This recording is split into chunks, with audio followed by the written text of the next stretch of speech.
Good morning, Mario, and good morning, Switch fans. I got the H on the mug because it's an absolutely huge episode, and I'm so pumped to get into this one with all of you. We're talking, is the Switch OLED an early success? We got good info. Metroid Dread is gonna do the darn thing. It's gonna do the impossible, and I got huge leaks and huge news on Nintendo Switch 2. You thought I was gonna say a word that started with a P, but I said 2. So what's going on, everybody? It's Zach from SwitchForce. This is going to be mega, and I'm really curious to hear your take. So get those comment fingers typing, hit that like button if you enjoy the show, and let's roll. All right, I hope you're having a fantastic Thursday. Quick reminder that tomorrow is the Animal Crossing New Horizons Direct Brewster Cuckoo Edition, and I'll be live streaming an hour before the show starts at 10 a.m. Eastern. That's when it starts. I'll be live 9 a.m. Eastern. All right, there's a link in the description if you want to bookmark it, you want to join me. It's going to be fun. Even if you don't love Animal Crossing, it's going to be fun. But you know what else is fun? Metroid Dread doing the best. Over in Japan, we got sales numbers for physical copies, and it had the best first week in Metroid history. Yes, this game is going to do it. It deserves it so much. You know how much I love it. It's still rising the ranks for me. I think it might be taking the crown on Nintendo Switch, which is crazy given a system that has awesome Zelda and Mario, but I'll let some time pass so I can digest the darn morph ball. Anyways, 86,798 units sold first week for Dread, but what's more impressive than that is that it outsold majority of the games in the franchise lifetime in its first 3 days, okay? Metroid Fusion did more, and that makes sense because that's a great Game Boy Advance game, but over in Japan, Metroid Dread's first 3 days outsold Metroid Other M, outsold Metroid Prime, outsold Metroid Zero Mission, Metroid Prime 3 Corruption, Metroid Samus Returns, Metroid Prime 2 Echoes, and we're talking lifetime in Japan. Like, that is insane. Now, obviously, we're gonna have to wait for the numbers over here in the States to really kind of get a gauge on how far this one is gonna go, but I think it is going to blow expectations out of the water and finally elevate Metroid to the place it deserves to be. This is one of the best games Nintendo has made all millennium. Yeah, like since 2000, this is one of their best. It's like the purest example of amazing gameplay, and if you haven't played it, do yourself a favor, check out a video or two, and then go grab the darn thing. I'm so happy for Metroid, and I'm also happy for the OLED. Let's shift gears for a second and say, hey OLED, how'd you sell over in Japan? Well, it sold worse than the Switch and the Switch Lite. So on one hand, that seems like a failure, but on the other hand, let's dig a little deeper. So the Nintendo Switch OLED dropped 138,000 units in its first week in Japan. Now that compares to 178,000 of the Lite and 330,000 of the original Switch. So it sounds like this is really low on the totem pole, and it is, but it's mostly because of supply. There's been a lot of lotteries at stores in Japan, and it's very hard to get a system. Also, they didn't start pre-orders till way late in the cycle. Like, you just got pre-orders like a month ago or so, and so it makes a lot of sense that the numbers aren't anywhere near as high as the original Switch. But I think what bodes well is this is a minor upgrade, and it still sold pretty well despite supply issues. It seems like if there was more supply in the chain, this would have exceeded Switch Lite and maybe gotten closer to Nintendo Switch. And I think Switch OLED sales will trend stronger as time goes on and peak around the holiday season. Because now that the system is out there, the reception is just so much more positive than when this thing was first put out in trailer form. Yeah, it's a small upgrade, but that screen shows off so well when you can see it. And with all the YouTube videos and internet reviews, it seems like the discourse has really flipped the switch from like, this is unnecessary to like, okay, this is really cool. And kind of we're past the point of like, oh, why is it not a better Switch? And now like, okay, it takes the internal memory and doubles it. It gives you a much nicer screen, a bigger screen, and this is the best darn portable system probably ever created. So we'll have to see how the Switch OLED does as we approach the Christmas shopping season and Black Friday and all that, but I think it's doing well. I'll be super curious to see around November, OLED versus Lite versus OG Switch, and I would bet that the OG Switch is still one, but I think OLED is absolutely going to pass Switch Lite. Despite Switch Lite's nice price point, I think the OLED is very alluring, attractive, and going to be a very hot holiday gift. Let me know in the comments down below if after the stuff you've seen, you hoping to pick up an OLED for Christmas, you putting on your Santa's wish list, let me know.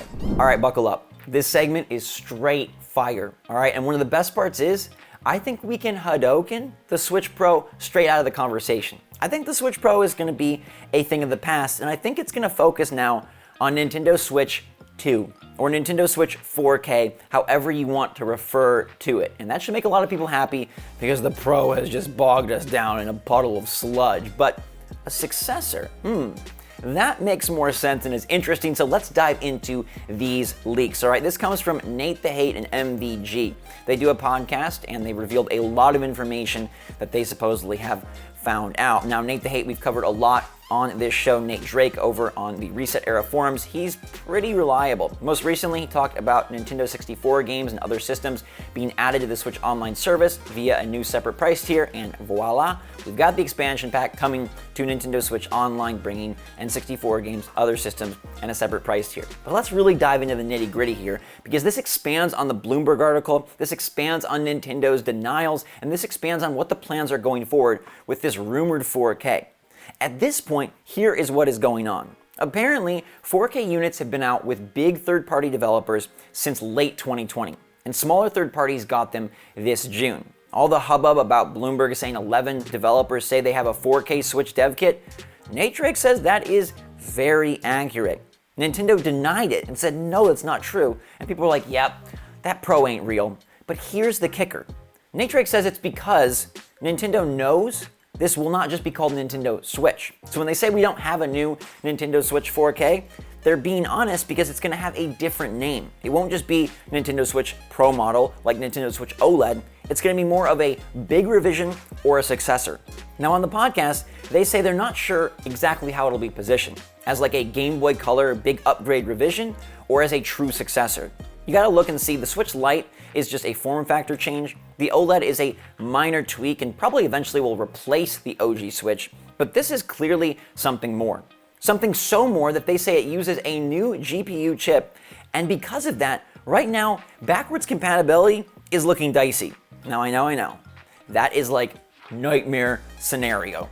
A new Switch that can't work with all the games and all the eShop titles you picked up? But don't worry, apparently they're working on solutions and trying to find a way to make this happen. One of those solutions could be to put the original Switch's Tegra X1 chip on the motherboard of this new Switch, and that would allow every game to run and work. Another option is that they could provide a patch for every game to function properly with the new system, although that sounds complex, and you know there's like thousands of games on Switch, so I don't know how you're gonna work 5,000 patches in and convince all the developers to make that happen. So I like the idea of putting the old chip on the new motherboard. Apparently that's something they've done with the Wii and with the 3DS, so there is history and precedent for that. But let's continue with the exciting stuff, which is that this is the DLSS system, and it is supposed to release in late 2022, early 2023. Now, this is interesting. It matches up with what Bloomberg said, right? They said that these developers, the 11, were working on games that needed to complete by the end of 2022. And now we have Nate Drake and MVG saying that Switch 2, Switch 4K is coming late 2022, early 2023. Now they say the distinction is going to be just supply and the chip shortage. How fast can Nintendo get this thing ready? And now what's really interesting is they also provide clarity on something that everyone has wondered, exclusive games. According to Nate Drake, there are going to be a significant amount of exclusive games for this new system because it's doing so much more, it is so much stronger, and it's just different architecture, and so there's going to be games that don't work on the OG Switch. Now, I think that is a very dicey conversation, but it depends how they position things. All of this is really on Nintendo's shoulders. If they come out and just say like, oh, we got a new 4K model, well, that's going to be frustrating. You just bought the OLED, and now there's exclusive games and all this stuff and a higher price point, and now you've got what? Switch, Switch Lite, Switch OLED, Switch Pro, but that's where it becomes a better scenario if they drop the Pro and they go with more of a successor. In gaming, lines have been blurred much more as of late of what is like the next console and what is just an upgrade.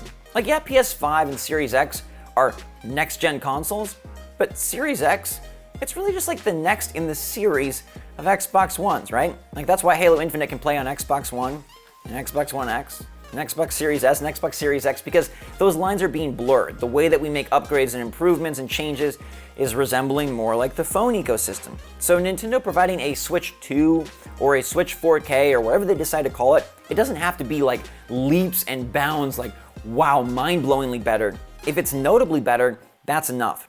And if you're still frustrated or worried about this, I mean, if it comes out early 2023, that would be 6 years since the Switch launched in March of 2017. 6 freaking years.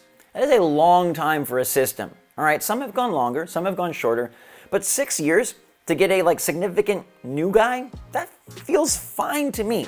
I know it'd be a bit frustrating with the OLED, and apparently developers are a little miffed as well. Nate Drake says that developers were blindsided by the Switch OLED because they were not provided new dev kits. Now, I understand this because there's nothing different on the interior of that system, so no new hardware stuff. You don't really need to change any games. They're just going to look brighter, more vibrant, and a little bit bigger. Nothing new needs to be done, and developers don't really need to know. To me, that provides a little clarity on the conundrum of, did the Switch Pro become Switch OLED because of chip shortage, or were they two separate things? And it sort of sounds like they were two separate things. Either that or Nintendo just made a last-minute curveball audible behind the scenes and didn't tell nobody. But they might just want to have a bunch of different systems. And we've known there's multiple chips in development. We've talked about the Aula chip and the Dane chip and all that stuff. It really feels like Nintendo is just going with a very multi-pronged strategy. And they know that they need to provide something that ups the ante in terms of hardware power. Yes, a smaller form factor in the Lite is nice, especially for kids. Yes, the OLED is great for portable players and those who want a bigger, better, more futuristic screen. But a true better system is almost becoming inevitable and necessary given how far games are progressing on the other platforms. If we want to continue to have third-party success and strong third-party lineups from big publishers like Capcom and Square Enix, you're gonna need more oomph eventually. And it feels like that eventually is coming up soon. Nate Drake believes there will be about a 6-month hype cycle for this system. He thinks they could announce it sometime around E3 2022 and then launch it holiday 2022. He also thinks they could announce it late in 2022 and then drop it probably in that March Switch release slot in 2023. Right now, I lean more towards the latter. I think Nintendo will want to kind of let the OLED live for a bit, and most importantly, I think they'll want the chip shortage to kind of sort itself out. And everybody's saying whoa, we're gonna have supply constraints and chip shortages until the end of 2022. And do you really wanna launch a bigger, better, newer, really exciting system when most people can't get it? And then you look at the games lineup, and I've seen some people say whoa, Nintendo's got a banging year next year. Why would they do that if they have a brand new system? But at the same time, these games are gonna sell to a huge install base. And maybe they want the original Switch to really go out with a bang. We have seen in Japan that some of the sales are slowing down. Now the holiday season's right around the corner and maybe those will pick back up, but we've had Switch for about 5 years, and like I said, when we get to the 6-year point, maybe it's time for something new. And that doesn't mean you can't continue to develop games, and it sounds like most games will work across both platforms. And that's why this is it's just a different scenario, right? Of course, they are rumors, so take them with whatever grains of salt you will, but so much has been building towards this. We have so much official reporting, so many insider points, and so much confusion, but it's getting a lot clearer. I love the idea that a Switch 2 or Switch 4K is more than a Pro, because it does position it as a successor, as a sequel, not just a tweak.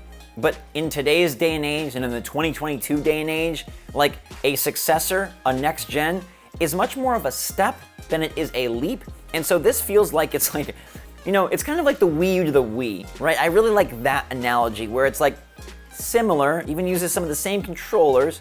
Some stuff is upgraded considerably, but very similar in many other ways. And it's kind of not a half step, not a full step, maybe a 3/4 step. These insiders have heard that developers are super excited about this new system. And to me, that's the best part. Think about Nintendo games just getting bigger and better in 4K.